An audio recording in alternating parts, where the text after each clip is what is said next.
What if I told you Jesus came to abolish religion?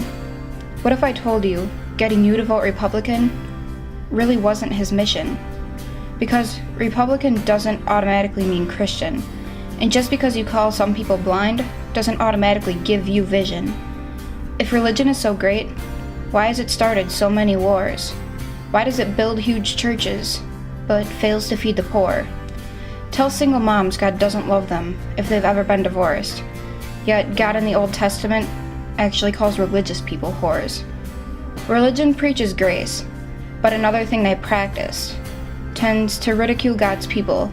They did it to John the Baptist. Can't fix their problems, so they try to mask it, not realizing that's just like spraying perfume on a casket. Because the problem with religion is that it never gets to the core. It's just behavior modification, like a long list of chores. Let's dress up on the outside, make everything look nice and neat. It's funny, that's what they do to mummies, while the corpses rot underneath. Now, I ain't judging, I'm just saying be careful of putting on a fake look, because there's a problem if people only know you're Christian by that little section on your Facebook. In every other aspect of life, you know that logic's unworthy. It's like saying you play for the Lakers just because you bought a jersey. But see, I played this game too. No one seemed to be onto me. I was acting like a church kid, well addicted to pornography. I'd go to church on Sunday, but on Saturday get faded, acting as if I was simply created to have sex and get wasted. Spend my whole life putting on this facade of neatness, but now I know Jesus, and I boast in my weakness. If grace is water, then the church should be an ocean, 'cause it's not a museum for good people. It's a hospital for the broken. I no longer have to hide my failures. I don't have to hide my sin. Because my salvation doesn't depend on me. It depends on Him.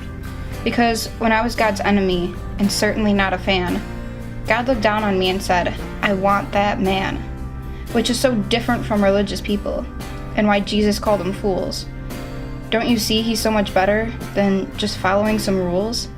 Now let me clarify. I love the church, I love the Bible, and I believe in sin. But my question is, if Jesus were here today, would your church let Him in? Remember, He was called a drunkard and a glutton by religious men. The Son of God not supported self-righteousness. Not now, not then. Now back to the topic. One thing I think is vital to mention, how Jesus and religion are on opposite spectrums. One is a work of God, one is a man-made invention, one is a cure, and one is an infection. Because religion says do, Jesus says done.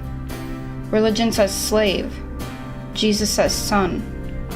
Religion puts you in shackles, but Jesus sets you free. Religion makes you blind, but Jesus lets you see. This is what makes religion and Jesus two different clans. Religion is a man searching for God, but Christianity is God searching for man. Which is why salvation is freely mine. Forgiveness is my own, not based on my efforts, but Christ's obedience alone. Because He took the crown of thorns, and blood that dripped down His face. He took what we all deserved. That's why we call it grace. While being murdered, He yelled, Father, forgive them, they know not what they do. Because when He was dangling on that cross, He was thinking of you. He paid for all of your sin, and then buried it in the tomb. Which is why I'm kneeling at the cross now, saying, come on, there's room. So no, I hate religion. In fact, I literally resent it. Because when Jesus cried, it's finished, I believe He meant it.